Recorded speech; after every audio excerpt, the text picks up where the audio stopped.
I got so much motherfucking design on right now.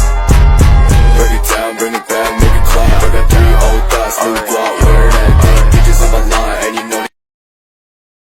Assalamualaikum warahmatullahi wabarakatuh. Perkenalkan, saya Jasper Balangga Adiwangsa. Perkenalkan, saya Muhammad Yusuf Ani Curansyah. Saya Beto Yaki Windiasta. Dan saya Wanazam Farid Istiasari. Di sini kita mau menjelaskan materi tentang teks deskripsi. Ya, yang pertama teman-teman harus tahu dulu apa itu teks deskripsi. Jadi teks deskripsi adalah teks yang memberikan penjelasan pada suatu objek atau peristiwa secara jelas dan terperinci sehingga pembaca seolah-olah dapat melihat dan merasakan objek tersebut.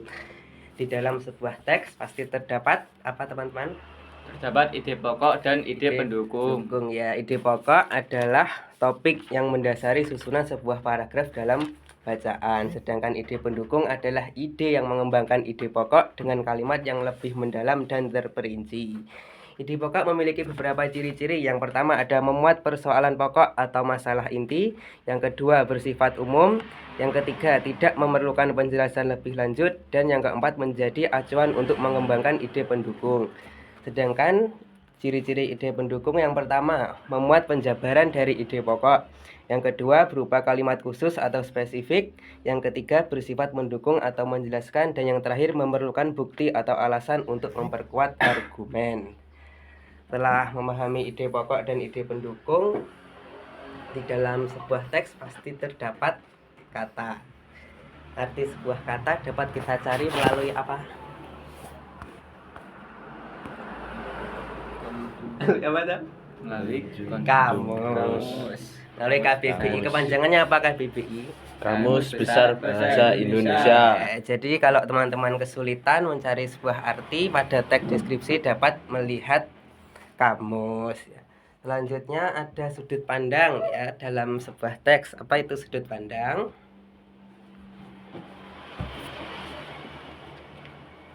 Dari atas. Di dalam sebuah teks pasti terdapat sudut pandang. Begitu pula dengan teks deskripsi juga pasti memiliki sudut pandang. Sudut pandang merupakan pandangan yang digunakan oleh pengarang atau penulis untuk menampilkan tokohnya dalam sebuah cerita. Terus dibaca. Sudut pandang ada 3 jenis, yaitu satu, sudut pandang orang pertama menggunakan kata aku atau saya. Yang kedua, sudut pandang orang ketiga menggunakan kata ia atau dia. Yang ketiga, sudut pandang campuran orang pertama dan orang ketiga. Sudut pandang yang paling sering digunakan dalam teks deskripsi adalah sudut pandang orang pertama. Ini ada contohnya teman-teman nih. Bacakan sob sudut pandang orang pertama. Contohnya yaitu sambil bermain aku melirik topi lakenku. Kulihat sebuah kursi roda, duduk di kursi roda itu seorang tua yang wajahnya tak bisa kulihat dengan jelas karena memakai topi laken seperti aku. Rambutnya gondrong dan juga memutih seperti diriku.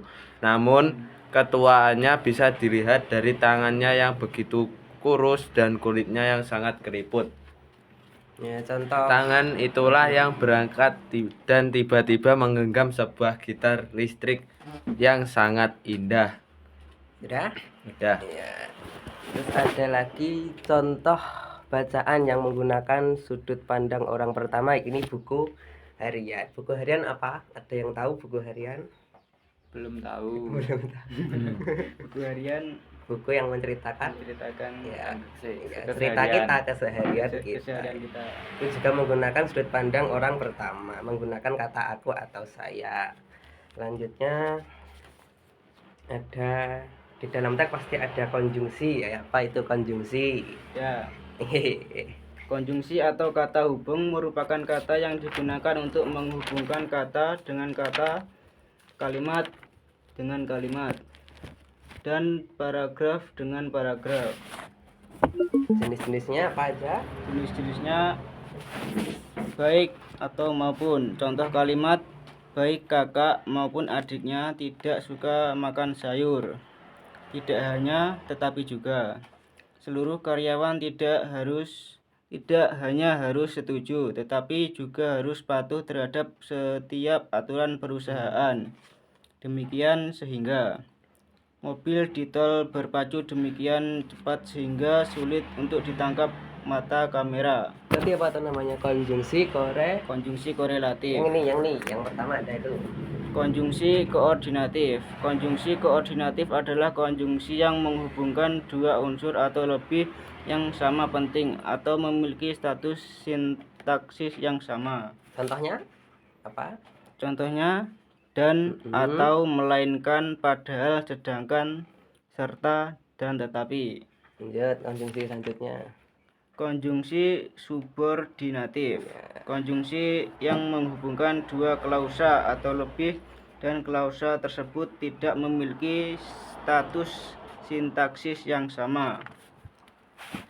Contohnya apa? Itu nomor pertama. Contohnya konjungsi subordinatif waktu. Sejak, ketika, selagi, selama, tak kala, sebelum, seusai, setelah, hingga sampai. Konjungsi subordinatif tujuan. Agar, biar, supaya.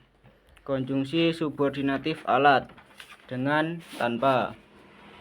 Konjungsi antar kalimat. Contohnya konjungsi antar kalimat yang menyatakan pertentangan dengan kalimat sebelumnya. Biarpun demikian, biarpun begitu, sekalipun demikian, sekalipun begitu, walaupun demikian, walaupun begitu, meskipun demikian, meskipun begitu, sungguh pun demikian, sungguh pun begitu. Konjungsi antar kalimat yang menyatakan kelanjutan dari peristiwa atau keadaan pada kalimat sebelumnya. Kemudian sesudah itu, setelah itu, selanjutnya, berikutnya. Sudah? Lalu ada dua aspek penting dalam teks deskripsi, yakni kohesi dan koherensi. Silahkan dibaca, Adam. Kohesi adalah sifat atau karakteristik dari sebuah teks yang menciptakan keterkaitan antar kalimat-kalimat dalam sebuah paragraf. Sementara itu, koherensi dapat diartikan sebagai sifat atau karakteristik yang memastikan adanya kepaduan dalam teks, kepaduan makna dalam teks. Ya, ciri-cirinya kohesi apa aja? Yang pertama, indikator kohesi yaitu tiap paragraf mengandung satu gagasan utama. Yang kedua, semua informasi mendukung gagasan utama. Yang ketiga, hubungan erat antar kalimat-kalimat. Keempat, pengulangan kata dari kalimat sebelumnya. Kelima, penggunaan konjungsi antar kalimat, yaitu oleh, karena itu. Yang keenam, penggunaan kata ganti orang. Contohnya dia, mereka, dan nya. Dan kata ganti tunjuk yaitu ini, itu, yakni. Dan ada juga indikator koherensi. Ya, yang pertama, adanya kepaduan makna di antara kalimat-kalimat. Yang kedua, pengulangan makna informasi pada kalimat berikutnya. Sudah? Ya, di dalam teks deskripsi biasanya terdapat kosakata serapan. Kenapa kok ada kosakata serapan, Jam? Tahu nggak, Jam? Bilto mungkin tahu. Serapan. Tahu lah. Karena bahasa Indonesia adalah bahasa yang berkembang, di mana banyak menyerap kata-kata asing sehingga menjadikan bahasa Indonesia lebih modern dari bahasa-bahasa yang lain. Kata serapan bisa berasal dari bahasa daerah dan bahasa apa satunya? Bahasa asing. Tujuannya apa? Untuk ada kata serapan nih. Tujuannya kata-kata tersebut biasanya digunakan karena belum ada padanan katanya dalam bahasa Indonesia yang dapat mendeskripsikan maknanya secara tepat. Sudah, mungkin itu saja ya. Kita tutup. Ya, oke. Demikian penjelasan teks deskripsi dari kelompok kami. Apabila ada salah kata, kami mohon maaf yang sebesar-besarnya. Sekian. Sekian, wassalamualaikum warahmatullahi wabarakatuh. Dadah. Muah.